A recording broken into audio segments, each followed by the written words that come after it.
It's time to feel the rage. Welcome to Film Rage at day 9 of the Calgary International Film Festival. My name is Bryce and I'm part of the Film Rage crew, which also includes Jim. Hey. Hello, Jim. And it also includes Murray. Is Murray here? Murray, come out and play. He's working. He's working. Oh, well, his loss. Working for the man. So, with the introductions out of the way, let's rage on. Today may be a pretty rage-filled day. I'm just letting everybody know ahead of time. I'm cranky, and I'll talk a little bit about that later. But we need to remind some people of some amazing things because today is October 2nd. And October 2nd means that the All the Horror podcast event is already running, and it is day 2 of that, and day 9 of... Today's day 9? No, today's day 8. You said it already once. I'm already too tired. Day 9. Perfect. So, All the Horror 18 on Twitter and Instagram, and scaresthatcare.org. Please check these two out because this is an amazing charity and some amazing podcasters, and I've already started listening to some of them, and they are pretty fabulous. So check out also allthehorror18.wixsite.com to check out how you can support Scares That Care and listen to some great podcasters. So, let's talk about what we saw with CIFF, CIFFcalgary.ca, for all your film needs for Calgary, Alberta, Manitoba, and Saskatchewan. That's fantastic, Jim. It is. CIFFcalgary.ca. All right. Yes, we saw some films. Girl! Yes, we saw Girl. It is about a young lady who goes back to her hometown to kill her father. She gets there and finds that her father has already been murdered. What? Then we get a fight in a laundromat, a shady sheriff, a twist or two, some reveals, and some unsatisfying ending that had me shrugging my shoulders. This would have been a meh had it hadn't been for a ridiculous scene in which a bullet was stopped by an axe. What? That was the best part. That was terrible. This movie was absurd, and I would be remiss without mentioning Mickey Rourke's performance. If you could see me right now... He's deadpan. I'm just shaking my head. He's doing that too. Enough said about that. This movie was unsatisfying, unoriginal, rage. Aw, dude, really? Sorry, that's the way we're starting the day. So, 11 minus 7 It's 4. is 4. And you know what I'm going to say? What are you going to... No, I don't. What are you going to say? This should have started at an 11. Right. Because, what kind of movie is it? It's a... Ladies who kick ass and punch dicks. Yeah. So... Okay, so it started in 11. Yeah. What brought it down? Well, let me tell you. All right. Foreplay laundromat style was great. Was it? Yes, it was. I absolutely loved that scene. All right. So much Okay. that it did affect my rating. Loved the axe-wielding psycho girl, but not so much. Thought this was going to be a better direction that this film was going to go for sure. I think they had so much potential to make this like at its 11 where it should have been. I actually was not a fan of the lead actress, Bella Thorne, in this role. Oh. I didn't feel much from her. She may be a great actress, but I did not feel anything from it in this film. I didn't feel like I hated her or that she'd been done wrong. Or I wasn't rooting for her. I wasn't rooting for her, and that's the key to a really good ladies who kick ass and punch dicks film. Is you gotta want her to kick some dicks, and she didn't do as much dick kicking as I wanted her to. Loved Uncle Shitface and Pizza Face, as appropriately named by our crew. Great, bad, creepy bad guys. Dudes, I loved how her amazing axe-wielding skills can cut a bullet in half. Bam! She's so accurate. They even proved it. She threw an axe in the laundromat, and it went right in the center. She's amazing with an axe. It's just so dumb. Well, actually, she was amazing with a hatchet. Not an axe. Right. So I was a little put off, but I figured maybe if she's that good with a hatchet, maybe axe throwing is also in her repertoire. Yeah. So, the accuracy that she was able to stop a bullet and cut it in half splitting the bullet and then splitting our villain was actually pretty cool. Talented lady. She was awesome. So I really wanted to love this dick punching film. Yes. Now, you can't see my face, but it's very sad. It's not happy. And that's not just because I'm tired. It's going to get a very, very, very low meh, but only for the laundry scene alone. That's it. That 7 minutes in heaven, as I like to call, remembering my childhood, corner spin the bottle days. Yeah, no one wants to hear I about wanted that. to. Definitely loved her kicking that guy's ass in the laundromat. But we have to talk about that ending. I'm sorry. Like there's a lot of stuff to unwind about that ending. There was nothing unpredictable about it. The mother shows up and you're kind of like, yeah, we already knew that you were the bad guy. I in thought this that movie. the mother just going, oh well, and just taking off was unpredictable. It's like she went through this whole plan. She's like, and then in the end, it's like, okay. But you gotta admit, I don't want to go too far into it. What? Just because we're kind of ruining it? But it's like, really? But I mean, I kind of like the fact she's obviously still an angry young lady because she switched her anger and murderous rage for her father and easily flipped that to her mother, which, in hindsight would have been even better. That could have been a better ending. Yeah. It's probably enough said about that movie. Yeah. All right, let's move on. From the fire into the frying pan. God. I just want to say yesterday was pretty painful for me, I gotta say. All right, so next we saw Monkey Beach. It's a supernatural mystery in the Pacific Northwest. Lots and lots of ghosts in this one. It is a story of Lisa, who has a vision of her little brother Jimmy drowning and then must embrace her psychic ability in order to save him. Along her mystic journey, she talks to some dead people, she has some flashbacks, and she gets a nice haircut. I felt at times the dialogue was a little choppy, which made it difficult for the actors to have a natural flow in their conversations. It is undeniable that this was a beautiful film to look at with some breathtaking shots of the surrounding nature.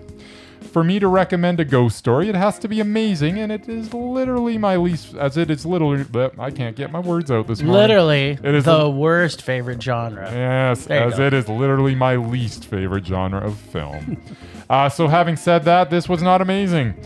This was a low meh. Monkey Beach. Yep. Or Sixth Sense. You decide. This was supposed to be a mystery, right? Yes. I'm not sure what the mystery was. Can you explain that to me? Yeah, it was a mystery about... She was solving? She was solving... Well, yeah. Okay. Why was it a mystery? Exactly. So maybe I was expecting a mystery. And it wasn't. I want to say whales are cool. We got to see some whales. Got to see some whales, yeah. I almost think maybe one of the whales wasn't a whale, but you tried to convince me yesterday that it was. It was a whale. This is more like an extended episode of a sitcom, or what I would think of as a ghostly soap opera. That's how I felt about this movie. All right, go ahead. Favorite line, what's the promise? That the next one will be bigger? I don't even know what that's referring to. It's when he had his promise ring. He was going to give it to his girlfriend. Yeah, that's fantastic. / potential fiance. Right. And Tina Lamon was amazing as Mama Oo. Yeah. She was awesome. You know what? This was a mystery because we didn't know who was in the woods and why stuff was happening. Yeah, no, this was totally a mystery. No, those were just ghosts, and they talked earlier about the fact that she saw ghosts.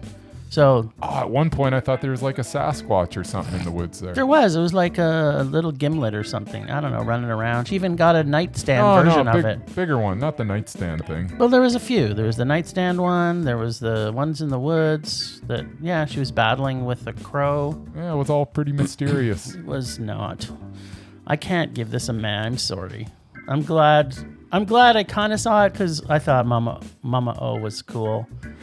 I wasn't impressed with Adam Beach either. I like him as an actor. Yeah. And he was just underplayed or... I don't know. There's something about the dialogue in general that nobody could shine because it was just it was so choppy and it just nothing flowed. That was my big problem with it. I think if we could have taken care of that, it would be. And it's based on a book that's apparently good. The good. book is supposed to be amazing. Yeah, like so- we did a bit of reading on some of the reviews and stuff, and I kind of want to read the book now because maybe we'll get to know more about the little creatures that she also sees in addition to ghosts. I wanted to know what her superpower was. I almost thought this was going to be a superhero movie where she talked to ghosts and solved mysteries like Scooby-Doo. And or she's something. got a big drum that she bangs, and then ghosts go away. Yeah, that's her superpower. Well, that's one of her multiple superpowers. Oh, She had the drum beating off the right. monster thing. yeah. She had the seeing ghosts. And then she had this power for people to love her because everybody around was glad that she was there. Yeah. She had 3 superpowers. She could easily... Are you sure this is still? No, it's a superhero movie. It's not a mystery. All right. That's what I'm thinking. I want to see what happens in the next volume of this fantastic soap opera. All right, let's talk some shorts. Let's talk shorts. Let's do the late shift. Yes, so much late shift. Yeah. So, we'll start with Morbus. Was that what it started with? Or more bus. Or No. more bus. I think it's Let's have more bus. Morbus. It's ended up being kind of a morality tale with an amputation. It was meh. It was Sam Raimi. You're welcome. Meh. There you go. Central Dental. There is a price for everything. Meh. This is actually one of my favorite shorts. I've seen this like 5 times. I love this short. Not a cheap dentist because it will cost you an arm and a leg. Mondo. There you go. Then we had Freya. I wish I had a smart toilet. Yeah, me too. Analyzing our poop? Come on. It's still a meh. This was too much Jexy adjacent meh. There you go. Tumas beneath the valley of the wild wolves. Apparently wolves are not very virtuous. Meh. This gets an Alexandra Horn A fixing Mondo. Wow. I loved it. I want to actually live his life. I just hate the fact that it painted wolves with such a broad stroke. I kind of like the idea that you could go from being an engineer to being a porn star in very short notice. Porn star and gigolo, yeah. But because it was mostly because of his sweet, sweet butt. Like nobody really loved him for the front of him. They just everybody wanted his butt. It's weird that the front of him, when he came out of the shower, we got to see all of the front of him, but then the rest of the movie, it just like does he tuck it? Disappeared. Or what is? Well, he's a wolf, so it hides, right? It's like just goes up. you into know, him. like Red Rocket. I guess, but why is it so pronounced when he's in the shower? Maybe he was using it for a while in there. You know what I'm saying? But I yeah, do we know talked what a little you're bit more saying. than just a 1-sentence review. From there we go to the fall. It was visually stunning, but ultimately unsatisfying. Meh. Okay, it was a micro short for me because I think it was missing things like everything. But the shots were cool. Yeah, what? The shots were cool. Just a guy. It's a women who love convicts. Meh. I don't know. Yeah, messed up animated doc meh for me. You know what? I kind of did like this one. I kind of wished, but I like Richard Ramirez is just so creepy, and I'd read stories about this with him, you know, getting love letters and stuff. It's like kind of interesting that they actually was able to track somebody down and make a animated short about it. Yes. Sticker. Dark, funny example of the lengths a father will go for his daughter. It is a Mondo. Yeah, this is another short I've seen a few times, actually. I don't even remember where we saw them. Yeah, I saw this one too before. Yeah. I don't know where. It's but I'm glad that we got to see it again. Yeah. He's a lucky guy. Mondo. And the last queen on earth is what we end with. Oh, baby. I'll live the way you want. No need to wait for the apocalypse, Mondo. Oh, God. RuPaul Farm Trip, End of the World, Mondo.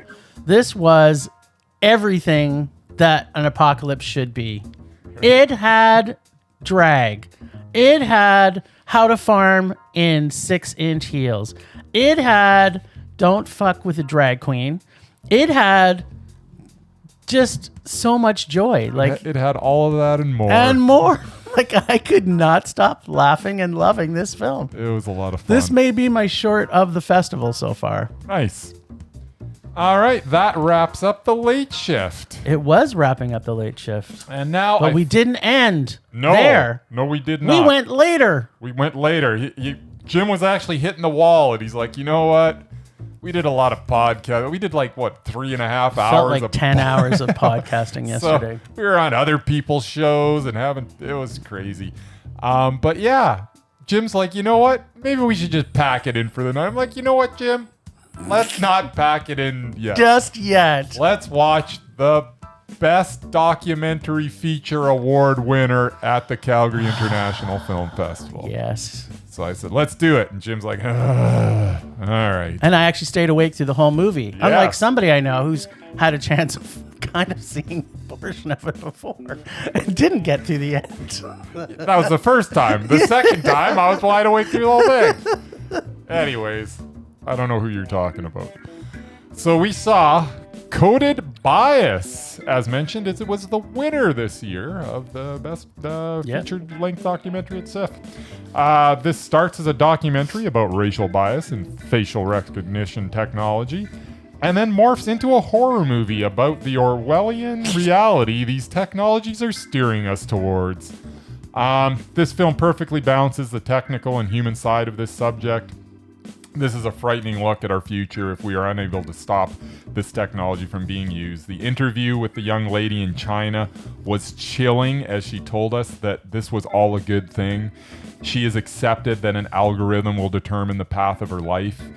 And she thinks it's acceptable and a good thing. Well, wait, I want to add on to your point there. Yeah. Because I wasn't going to make this point, and I'm glad you brought it up. Yeah. But she says, this makes my life so much easier. I now can find my husband because they got to have, the same rating of me or better. Yeah, it's so sad. I'm glad there are people in the world like Joy Balamwini and director Shalina Kanteya getting the message out and creating change both legislatively and socially. This movie was a wake-up before we end up in an Orwellian reality mondo. Yeah. Smart women are awesome. They are. I can't talk. There's lots of them. There's so many smart women in this movie. I'm blown away. Also, smart is sexy. It doesn't have to be, I don't know about you guys listening, but smart women turn me on. I don't care what anybody says. But these women are brilliant. Like, the one actually was talking about the fact that when she was 6, she's like, you know what? I want to go to MIT. Yep. And then she just made it happen. I was just picking my boogers at 6. Yeah, at 6, I couldn't even figure out how to tie my shoes, probably. On a good day. Thank God they made Velcro back then. Yeah, these amazing women in this doc are incredibly smart, and I loved every moment of it. Microsoft Tay, the face recognition in London, the apartment that scans your face and locks you in or maybe out, Amazon and its facial recognition program that they rolled out. These things all make me afraid to go to sleep at night, and as a result, makes me rage. As I watched it yesterday, today I am in a state of sleepless anxiety because of the lack of sleep, worrying about what Alexa, what Siri, and what Google Home are going to be doing to me in my sleep, or taking my information and doing what with it. Now I don't trust you anymore, Siri. I'm looking at you on this. But yeah, this was. I'm glad you classified it as a horror movie. Oh, it turned into a horror movie. It was a terrible, terrible, terrible, terrible horror movie that everybody should see, and we should help these women fight. And for them to take up this fight, I'm like, good on them. The fact that anyone, and I mean I shouldn't say anyone, any corporation that is building a software to only work properly on white males is a huge problem. It should never be allowed to exist. And in London, guess what? It's 98% wrong. And yet they've already implemented it. Like, what the hell? This guy gets a freaking ticket on the street because he tried to cover his face. Yeah. As he's walking by, I was like, well, you could be a terrorist. That's why you're covering your face. I'm like, no, I'm covering my face because I don't trust you, the government, because 98% of it is not accurate. Yeah, don't forget about the 14-year-old boy they pulled over because he looked like a suspect. Yeah. And he wasn't even wearing a hoodie. Like, he was dressed in pretty dapper attire. I believe he was in his school uniform. His school uniform. Yeah. I was like, hey, that 14-year-old boy looks terribly, terribly guilty. We better pull him over too. Like, this is what makes me most crazy about this is that this is the way our world is going and no one else is questioning it, right? Well, there are people questioning it. Well, I mean, you look across. Well, I don't think very many people in China are questioning They're it. not questioning it in China. In Hong Kong, they are. And guess what's scary. happening to them? They're getting the giant Doc Martens in their face right now. Yeah. I could literally talk about this movie for hours, but it's. I think people need to see this movie. This gets, fuck you, the man, Mondo. Nice. Favorite line was weapons of math destruction. Yes. Which is very true. Well, that's kind of it for today. We got lots to do today. So, see you tomorrow when we do some more CIFF talking. Thanks, Ragers, for listening. Thanks to the extended film Rage crew of Leonard Conlon for his artistic vision and photography via Leonard Conlon Photography. Thanks to Merman, who is working hard for the money. He's working hard for it, honey. Make sure to check us out on Podbean, Apple Podcasts, Google Play, TuneIn, Stitcher, iHeartRadio, Spotify. Follow us on Facebook, Instagram, Twitter, and YouTube. And check out our website. Leave us comments. We got a great comment from a director the other day, and he is awesome. At filmrageyyc.com. We are always wanting your feedback to make this a raging blast for all listeners, so please comment often, and please make us rage. That's it for this week. I mean, that's it for today, because tomorrow we're back. We're back tomorrow. Rage Yay! on. Rage on.